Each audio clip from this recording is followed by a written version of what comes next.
The richest person I know doesn't make any money, and some of the poorest people I know make really good incomes.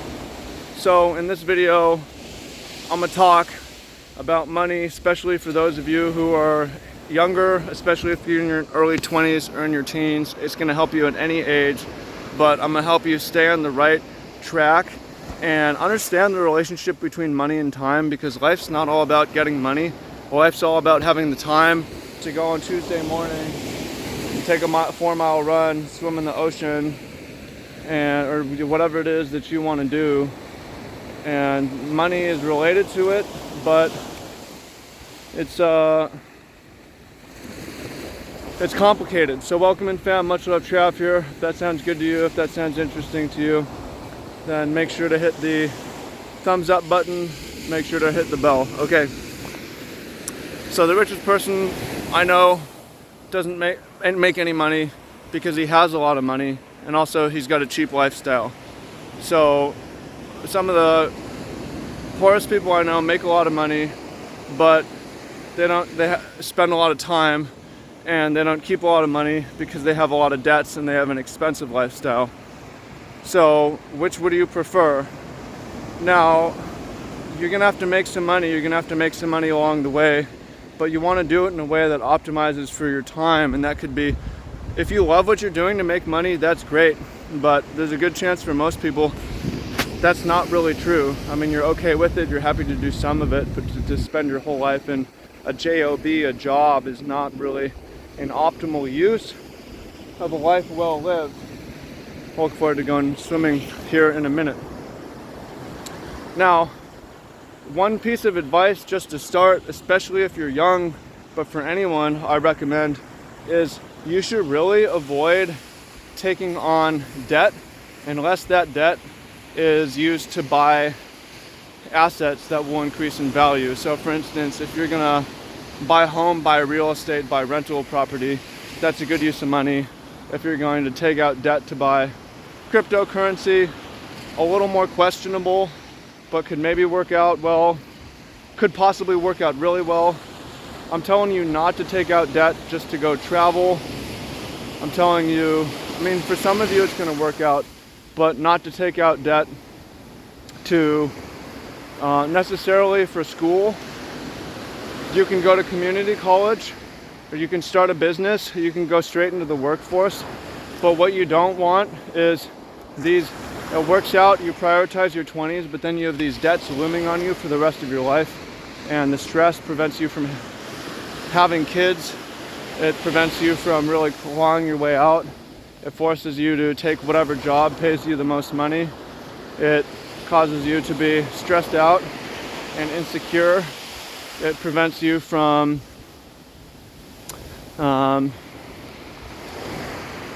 living the life that you really want to live. So especially in the world today where the university cost has just absolutely skyrocketed, like, yo, maybe what if you took out them $200,000 student loans and you bought a rental property, or you bought some cryptocurrency instead, and you just waited? I bet your life would be very different. Maybe you would miss out on going to school, but really it's just a bunch of partying and bullshit for a lot of people, to be honest. And then for people who even pay attention in school, now it's so much of it's online. You could have just done that from home by reading books or taking courses, and your degree usually doesn't even matter. I've only had one job that ever cared about me having a degree, and it wasn't an important job. That was a little side gig. So you want to keep your debts low because you want to keep your monthly expenses low in terms of essential. Now, I'm all about you spend more money on your food, get yourself a dog, spend more money on, get a reasonable place to stay, but don't get car payments when you can buy a $2,000 used car that works, right? Don't you do payment plans for everything. You don't need to penny pinch, but think a little bit for the future. Save up, build equity, build your net worth, and then from Bill Perkins' die with zero mentality, start to spend down. You start to spend down in your 30s, maybe your 40s, maybe your 50s, but just don't spend your whole life hoarding. Have your age, don't spend your whole life broke, don't spend your whole life in debt. So the difference, some of the poorest people that I know, and there's nothing wrong, I'm not judging people for making what seemed like the right decision to them, but some of the poorest people I know, it's because of student loans. And the richest person that I know that I mentioned took out debt and put it into crypto early on. I'm not saying now is the perfect time to do that. I don't know, but it just doesn't make sense just to go so far in the hole. Okay, now let's talk about making money a little bit. My philosophy here is it's noble and it's reasonable to pursue making a lot of money because the market, society is deciding that what you're doing is valuable. It's not always true. You can make money in nefarious ways. You can make money by breaking the law. You can make money by scamming people. But generally, if you follow the law and in the long term, if you deliver a lot of value, you're going to get paid more. So, for instance, if you notice you're paid more for one thing than another thing, you should do the thing that you're getting paid more. And as long as you reasonably enjoy it, and the reason being that it's a sign that the market is voting for what you should do. So, for instance, my one-on-one coaching is $150, $175 per session, and or I could do farm labor for $11 an hour pulling weeds, and I do both. But it would be irresponsible and it would be selfish for me to not do the one-on-one coaching because the market's voted and said that this is what I should do. And over the long term, I should shift and spend more time doing that when I enjoy it anyways, because I'm going to get paid more for it. Not because I'm going to get paid more for it, but because the market's voting that you're not replaceable. You're replaceable in this other thing. You're not replaceable here. So I want you to really focus on the things where you're paid the highest. Consider those your gifts. Spend more time doing those things. Focus on doing those things. I promise you, you're gonna feel glad and you're gonna be grateful that you did it. Now, along the way, the whole way up, if you're saving just a little bit and you're investing it just a little bit, what it's going to do is going to give you more opportunity later of how you want to spend your time.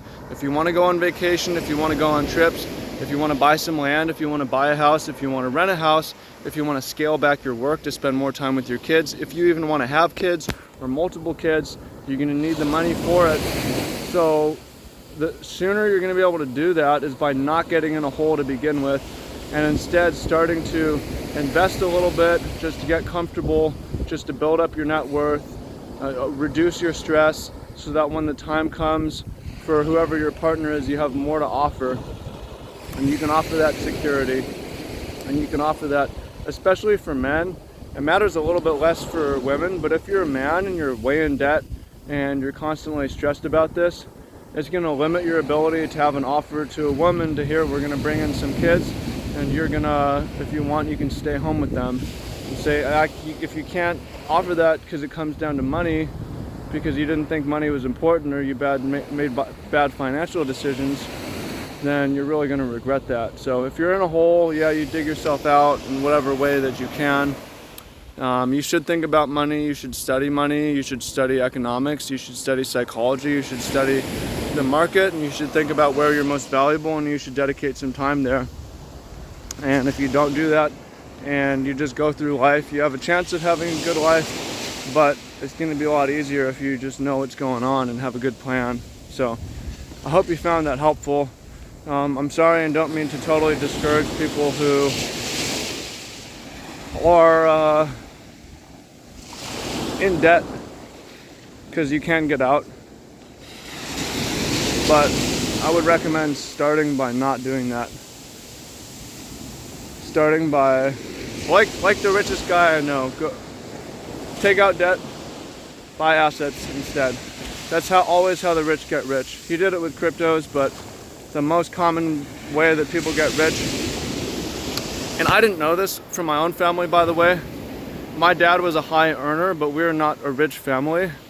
And I say that because he never had stocks, he never had investments, we never owned rental property. You know, we had a house and we had a car. But I learned from studying what actual rich people are doing is they take out debt, they buy properties. That's the most common way wealth is built, is through real estate, taking out debt, buying properties. And there are different versions of that, but if you take out debt for student loans or for random bullshit, it's going to really hamper your ability to take out debt to build assets and build equity. So yeah, I hope you find that helpful, hope you find that interesting. I appreciate you. Comment down below if you think I'm full of shit, or if this is useful, you want to hear more. So I'm not the wealthiest person, I'm not necessarily the highest earner, but I do make, at times with my coaching, and those of you who do the coaching know this, $150 to $175 an hour. So if that's more than you, maybe you have something to learn. If you make more than me, but you don't really have the health of the lifestyle, then maybe you can listen for the balance reasons about how to spend your money.